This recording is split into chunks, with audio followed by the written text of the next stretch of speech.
신비라는 단어에 대해서 한번 생각해 보게 됩니다. 여러분 삶 속에는 어떤 신비한 일들이 있으셨나 모르겠습니다. 누군가를 만나서 사랑하는 것도 신비이고, 또 생명이 잉태되고 태어나는 것도 신비입니다. 날마다 눈을 뜨고 또 호흡할 수 있는 것도 놀라운 신비이죠.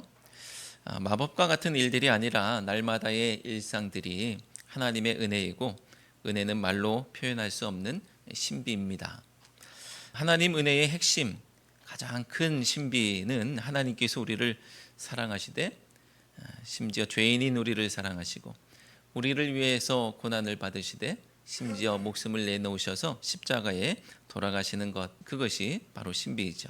그렇게 하나님은 모두가 포기한 상황 속에서도 아무런 희망이 없는 죄인들, 그들조차도 붙드시고 끝까지 인도해 나가시는 그 주님의 긍휼의 손길, 이것 또한 우리가 놀랍도록 주님의 은혜요 신비다라고 할 수밖에 없는 일들입니다.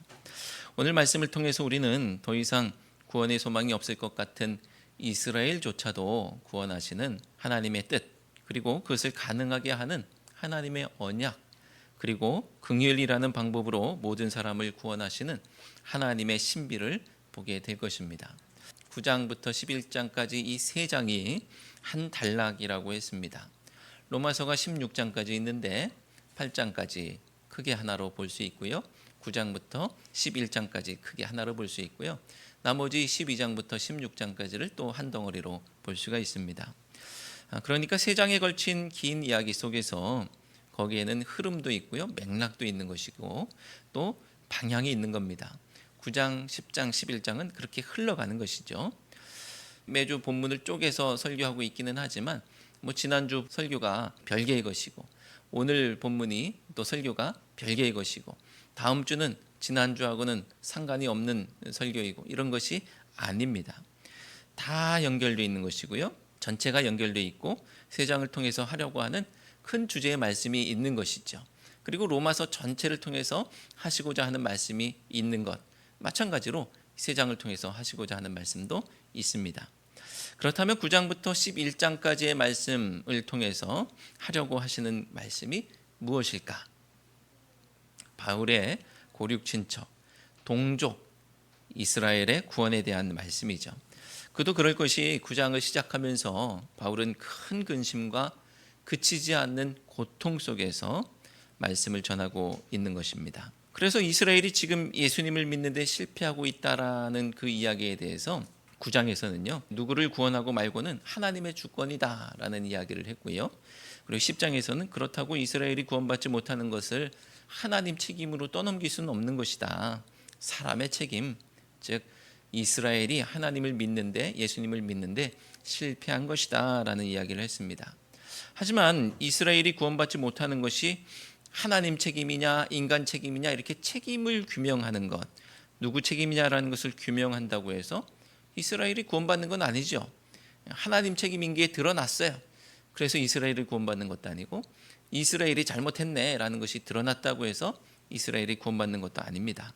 그렇기 때문에 바울은 이 세 장의 말씀을 통해서 책임 규명을 하고자 하는 것이 아니고요, 이 모든 상황 속에서 하나님의 구원의 경륜을 전하려고 하고 있고요, 결국 이스라엘도 구원하시는 하나님의 은혜와 사랑을 전하려고 하는 것입니다.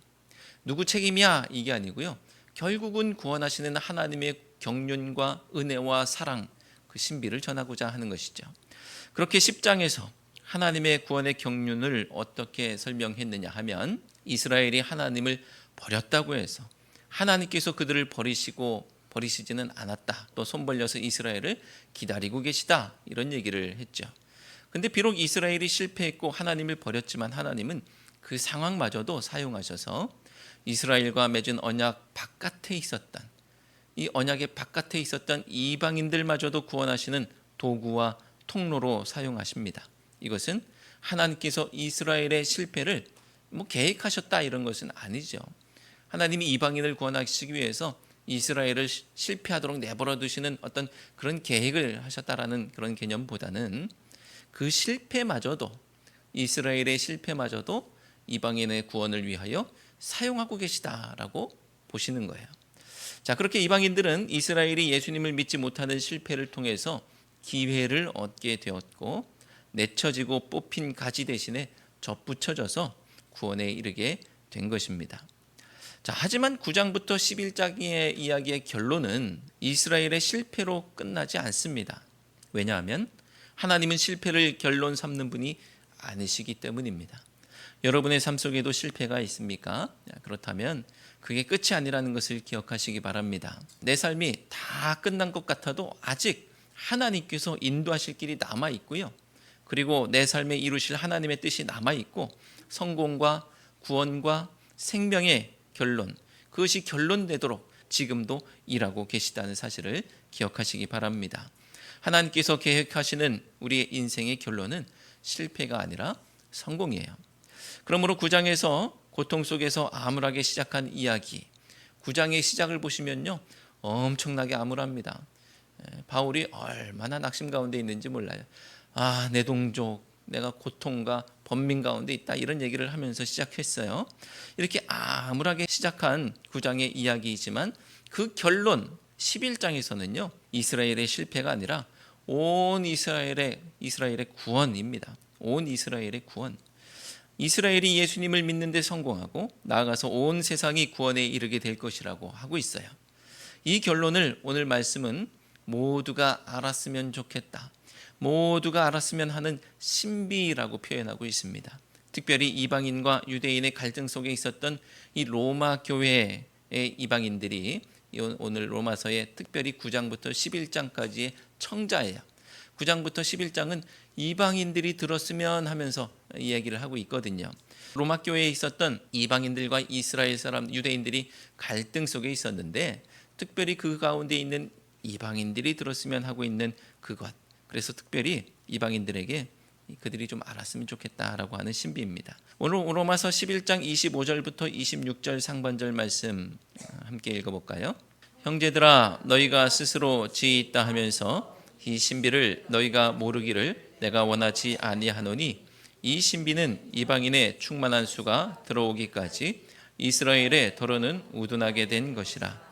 그리하여 온 이스라엘이 구원을 받으리라. 아멘. 자, 이 신비를 알았으면 좋겠다라고 하면서 두 가지 신비를 이야기하고 있습니다. 오늘 첫 두 절의 말씀을 통해서 알려주려고 하는 신비 첫 번째는요, 이스라엘이 영원히 실패하지 않을 것이라는, 이스라엘의 실패가 결론이 아니라는 이야기입니다. 이방인의 충만한 수가 들어오기까지 이스라엘의 더러는 우둔하게 된 것이라. 이게 이제 첫 번째 신비의 모습입니다. 이스라엘이 우둔하게 된 것이 신비이냐? 그게 아니고요, 그들의 우둔함이 영원하지 않을 것이라는 거예요. 영원하지 않다는 건 언제까지? 여기에서는 말씀에서는 이방인의 충만한 수가 들어오기까지라고 이제 표현하고 있죠. 그러니까 이방인의 충만한 수가 몇 명이야, 뭐 이런 게 아니에요. 이스라엘이 우둔한 가운데 이방인들도 구원받을 것이고, 그 다음에 이스라엘도 구원받을 거야라는 이야기예요. 그러면은 이스라엘의 우둔함은 영원하지 않다는 것이죠. 계속 그 상태가 아니라는 거예요. 이방인들에게 그 이스라엘이 지금 우둔한 가운데 있는데 너희들 왜 그게 영원한 것처럼 그렇게 생각하고 있어? 라고 말하는 것이죠. 이방인 구원을 위한 계획이 이 우둔함 속에 있는 것입니다. 이 첫 번째 신비는 두 번째 신비와 연결이 되는데, 그리하여 온 이스라엘이 구원을 받으리라. 그렇습니다. 9장부터 11장을 통해서 하고 싶은 말, 결론은 바로 온 이방인을 포함해서 온 이스라엘이 구원을 받을 것이라는 사실입니다. 비록 지금 돌아가는 사정을 보면 될 일이 아니에요. 지금 돌아가는 거 보면 이스라엘 유대인들 도무지 소망이 없어 보입니다. 그런데 그렇게 보인다 할지라도 이스라엘은 여전히 우둔하고 이방인들은 유대인들을 업신여기죠. 도무지 소망이 없어 보입니다. 하지만 이것은 하나님의 경륜에 대한 이야기이며 하나님의 은혜와 사랑에 대한 이야기이죠. 그러므로 지금 내가 보는 것으로 결론 나지 않고요, 하나님께서 보시는 대로 결론 나는 것입니다. 내가 봤을 때 이렇게 끝날 것 같아, 이렇게 결론 나지 않는다는 거예요. 하나님께서 보시는 대로 결론 나는 거예요. 사랑하는 성도 여러분, 내가 보는 것과 하나님께서 보시는 것 같습니까? 아니면 다릅니까? 나에게 믿음이 없고 여전히 세속적일 때 하나님과 전혀 다른 것을 보겠지요. 하지만 교회에서 신앙생활하면서 말씀이 나를 변화시키고 그리고 성령께서 내 마음을 어루만지실 때 하나님께서 보고 계시는 그것을 나도 보게 되는 줄로 믿습니다. 어제까지는 말도 안 되는 것이었지만 오늘부터는 아멘 되고 어느 순간 내가 그 결단 위에 서고 그 길 위에 서게 되는 것입니다. 바라기는 온 세상을 위한 하나님의 계획과 뜻이 나를 통해 이루어지기를 바라고 하나님께서 보시는 그것을 나도 동일하게 바라보며 하나님의 뜻을 내 뜻으로 품을 수 있게 되기를 주님의 이름으로 축원합니다. 그렇다면 바울이 온 세상의 구원, 즉 하나님께서 이방인뿐 아니라 이스라엘을 포함해서 온 인류를 구원하시겠다라고 바울이 그렇게 결론내는 이유가 무엇이냐? 그 근거가 무엇이냐? 바로 약속의 말씀이에요. 26절 하반절부터 27절 말씀을 함께 읽겠습니다. 기록된 바 구원자가 시온에서 오사 야곱에게서 경건하지 않은 것을 돌이키시겠고 내가 그들의 죄를 없이 할 때에 그들에게 이루어질 내 언약이 이것이라 함과 같으니라. 아멘. 하나님께서 이스라엘을 돌이키셔서 예수님을 믿게 하실 것이고 의롭게 하실 것인데 그것은 곧 하나님의 언약을 이루시는 것이다 라는 것입니다. 하나님께서 아브라함에게 하셨던 언약, 또 이스라엘 백성들에게 주셨던 언약이 결국은 이루어질 것이라는 거예요. 하나님은 약속하셨기에 그 약속을 이루십니다. 그리고 그 약속을 이루시기 위해서 주님의 뜻 가운데서 이방인들도 구원받게 하시는 거예요. 이것을 뒷받침하는 말씀이 28절 말씀이죠. 28절 말씀 함께 읽겠습니다. 복음으로 하면 그들이 너희로 말미암아 원수된 자요 택하심으로 하면 조상들로 말미암아 사랑을 입은 자라. 아멘. 자, 28절 말씀에는 이스라엘에 대한 두 가지 관점이 나오고 있습니다. 첫째는 원수, 이스라엘에 대한 두 가지 관점이에요. 하나는 원수, 둘째는 사랑을 입은 자입니다. 한 존재인데 전혀 대비되는, 완전히 대비되는 개념으로 표현하고 있죠. 이스라엘이 그렇다는 것이죠. 이스라엘에 대한 표현입니다. 하지만 이것은 바라보는 관점의 차이일 뿐입니다. 첫 번째는 복음의 관점인데요. 복음의 관점에서 이스라엘은 하나님과 원수된 자라고 합니다. 이것은 이스라엘이 예수님을 믿는데 실패한 것을 말하는 것이죠. 그 결과 이방인들이 구원받았습니다. 복음, 즉 예수님을 믿으면 구원받는데 너희로 말미암아라고 표현하고 있죠. 너희로 말미암아가 누구로 말미암아? 이방인들로 말미암아예요. 이방인들로 말미암아 누가? 이스라엘이 원수가 됐다는 겁니다. 지금 이방인들에게 하고 있어요 말을 너희로 말미암아. 이방인들 너희들로 말미암아서 이스라엘이 원수가 되었어. 자, 이것을 다른 번역에서는요. 새 번역도 그렇고요. 공동 번역도 그렇고요. 이방인들을 잘 되라고 이방인들 잘 되라고 원수가 된 거예요. 누가? 이스라엘이. 이방인들아 너희들을 잘 되라고 이스라엘이 하나님과 원수가 되었어라고 말하고 있습니다. 아니 이스라엘이 정말 이방인들 잘 되라고 하나님과 원수가 되었겠습니까? 결론적으로는 그렇게 결과적으로는 그렇게 되었지만 이스라엘이 다 생각이 있어서 하나님과 원수되면 이방인들이 돌아오겠지 이런 생각을 한 건 아니에요. 그런 건 아니죠. 이것은 하나님께서 이스라엘의 원수됨을 바라보시며 이끌어가는 관점이에요. 하나님은 이스라엘의 원수됨을 이방인 구원의 도구와 방법으로 사용하고 계시는 겁니다. 그런 표현이죠. 어쨌거나 이 첫 번째 관점은 25절에서 보여주었던 첫 번째 신비와 연결이 됩니다. 첫 번째 관점이 원수, 그들이 너희로 말미암아 원수된 자요라는 파란색 글씨로 표현해 놨는데 어디하고 연결되어 있냐면 25절에 있는 파란색, 이방인의 충만한 수가 들어오기까지 이스라엘의 더러는 우둔하게 된 것이라 라고 하고 있습니다. 이스라엘의 우둔함이 바로 하나님과 원수됐다는 거예요. 같은 맥락에 있는 것이죠. 이방인들 잘 되라고 이방인들을 위해서라는 이 부분, 너희로 말미암아라는 것은요, 이방인의 충만한 수가 들어오는 것, 돌아오는 것을 말하는 것이죠. 이방인의 충만한 수가 들어오기까지 이것은 28절에서 너희로 말미암아 너희들 이방인들 잘 되라고, 이런 얘기입니다. 그들 구원받게 하기 위해서라는 것이죠. 다 연결되어 있죠. 그러면 다시 두 번째 택하심의 관점을 보면요, 빨간 글씨로 되어 있죠.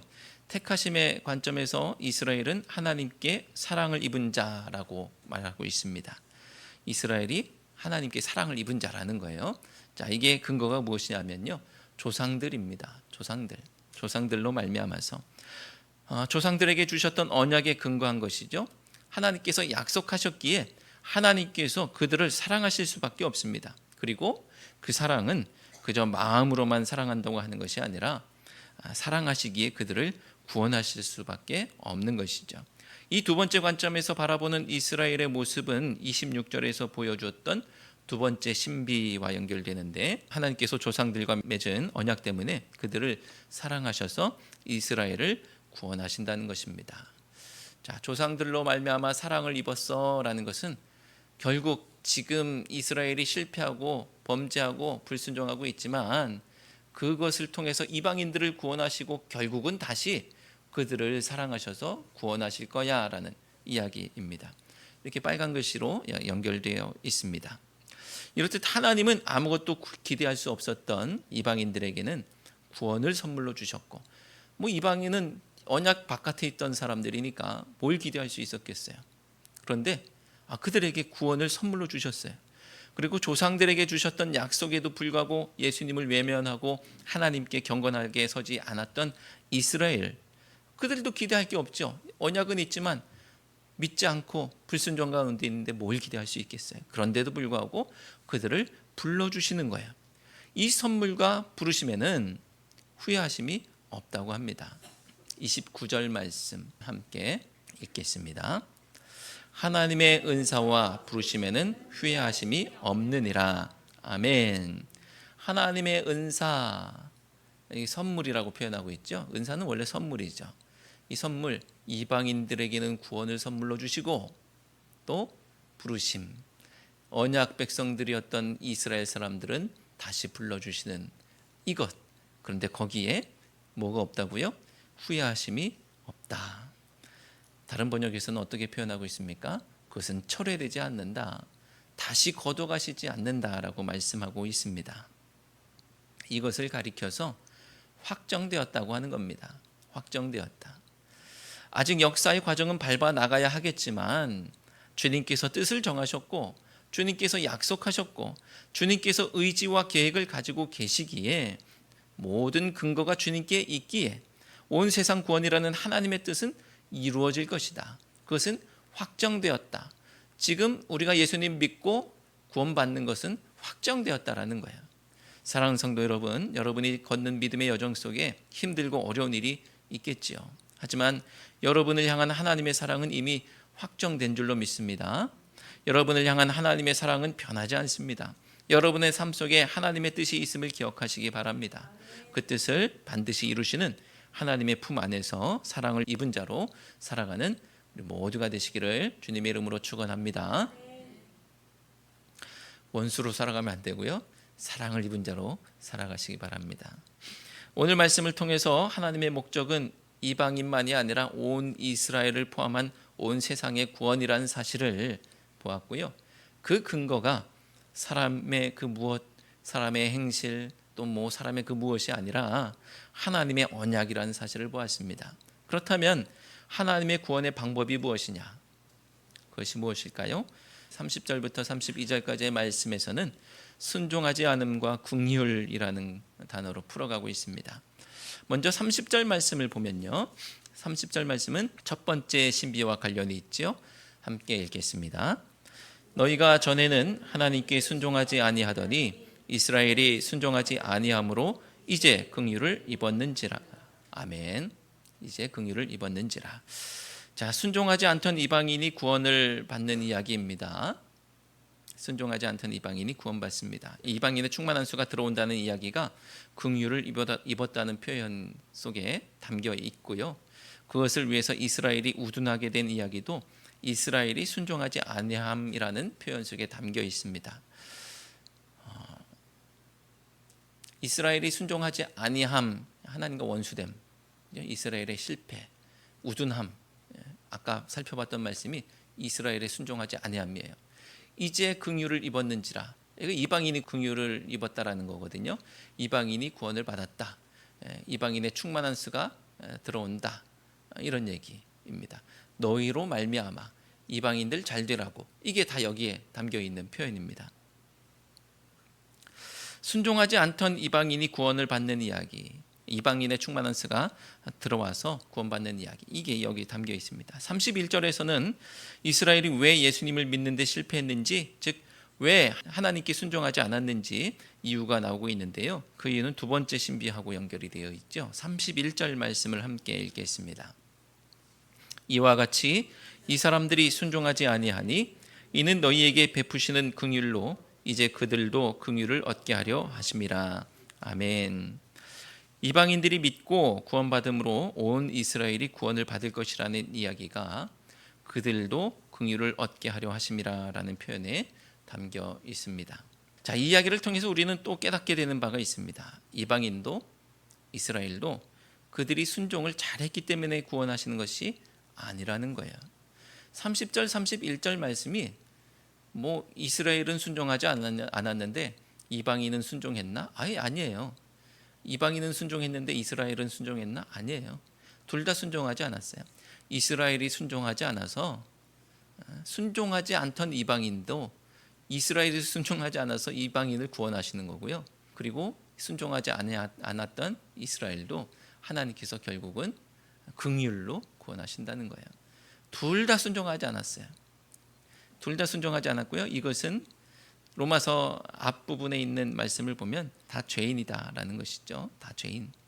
우리가 로마서 첫 세 장에서 이방인도 죄인이요, 이스라엘도 죄인이요, 모든 인류가 죄인이다라고 말씀드렸거든요. 그게 오늘도 이방인도 순종하지 않았고 이스라엘도 순종하지 않았고 똑같은 이야기입니다. 그런데 그들이 어떻게 되었다고 하느냐 하면 긍휼을 입었다, 또 긍휼을 얻게 하려고 한다라고 합니다.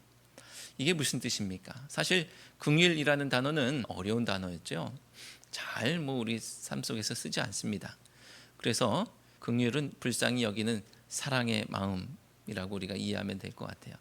불쌍히 여기는 사랑의 마음. 긍휼이라는 단어가 어렵고 잘 쓰지 않기 때문에 다른 번역에서는 자비로 번역하고 있습니다. 자비라는 단어가 마치 불교 용어처럼 들리실지 모르겠지만 그건 오해고요. 성경에도 당연히 나오는 단어이고요. 우리가 찬양도 하죠. 주의 자비가 내려와 내려와, 이런 찬양도 합니다. 그러니까 자비하면 뜨끔하지 마시고 하나님의 뜻이 담겨 있는 성경의 단어다라는 것을 이해하시기 바랍니다. 이것은 자비는 가엾게 여기는 사랑의 마음이죠. 불쌍히 여기는 사랑의 마음이나 가엾게 여기는 사랑의 마음이나 같은 거예요. 긍휼과 자비가 같은 겁니다. 불쌍히 여기는 것이나 가엾게 여기는 것이나 같은 것, 즉 이방인들과 이스라엘이 순종하지 않는 존재들이었지만 불쌍히 여겨주시고 그들이 죄인이지만 가엾게 여겨주신다라는 거죠. 이것이 바로 하나님께서 하나님의 목적인 이방인도 구원하고 이스라엘도 구원하고 모든 사람들을 구원하시는 방법이에요. 긍휼, 자비. 32절 말씀을 함께 읽겠습니다. 하나님이 모든 사람을 순종하지 아니하는 가운데 가두어 두심은 모든 사람에게 긍휼을 베풀려 하심이로다. 아멘. 이건 진짜 하나님께서 모든 사람을 불순종하게 가두셨다라는 것이 아니죠. 만약에 그렇게 되었다고 한다면 구원의 문제, 또 구원받지 못하는 문제는 다 하나님 책임이에요. 하지만 그렇게 읽으면 안 되겠습니다. 이것은 이방인도 하나님의 뜻에는 관심이 없었고 이스라엘도 예수님을 믿는 것에는 실패하고 불순종했던 모습을 그대로 보여주면서 하나님께서 그 모습을, 그 실패와 그 불순종과 그 불신을 그들을 구원하는 기회로 삼으시겠다는 그 이야기로 우리가 읽어야 되겠습니다. 아니, 사람이라면 이 사람들이 믿지 않는데 불순종하는데 뭐 방법이 없잖아요. 아들, 딸이 말을 안 들어도 사람은 방법이 없어요. 그냥 거기서 끝이지요. 사람이 사람을 구원하고자 한다면 불순종 앞에서, 또 불신 앞에서 아무 능력도 방법도 없습니다. 그래서 불순종과 불신은 풀어놓은 야생마처럼 도무지 손쓸 수가 없는 거예요. 하지만 하나님께는 다르지요. 하나님은 능력과 계획과 방법이 있으시기에 불순종과 불신을 더 이상 손쓸 수 없는 것이 아니라 코너에 몰아서 가두시고 그들을 구원하시는 거예요. 그들의 불순종과 불신조차도 하나님 앞에서는 그들을 구원할 기회가 되는 겁니다. 하나님께서 그들조차 구원하시는 방법이 뭐라고 했습니까? 긍휼과 자비. 그 긍휼과 자비가 구체적으로 드러나고 우리를 불쌍히 여기시는 사랑이 집중된 곳, 거기가 어디입니까? 십자가. 예수 그리스도의 십자가이죠. 바로 이 십자가가 죄인을 구원하시는 방법이에요. 사랑하는 성도 여러분, 우리는 여전히 죄인입니다. 나를 돌아보면 불순종과 죄에 갇혀서 도무지 무엇을 어떻게 해볼 수가 없고 구원의 기회도 없는 것처럼 보이지만 하나님은 모든 사람을 구원하실 계획을 가지고 계십니다. 그가 이방인이든 이스라엘이든 그가 불순종하든 죄인이든 모든 사람에게 차별이 없으시죠. 하나님은 모든 사람에게 긍휼을 베푸십니다. 이런 죄인도 긍휼히 여겨 주셔서 결국은 구원하시는 주님 앞에 믿음과 사랑으로 서는 우리 모두가 되시기를 주님의 이름으로 축원합니다. 기도하겠습니다. 하나님, 주님의 신비는 세상에 기묘한 것이 아니라 오직 생명이요 구원이요 사랑인 줄로 믿습니다. 비록 불순종하지만 저희를 구원하시고자 언약하시고 불쌍히 여기시는 주님의 사랑을 늘 기억하게 하시고 비록 도무지 아무도 손을 쓸 수 없는 죄인이지만 저희를 구원하시려고 십자가에서 긍휼을 베푸신 주님의 사랑을 기억하게 해 주옵소서. 예수 그리스도의 이름으로 기도드리옵나이다. 아멘.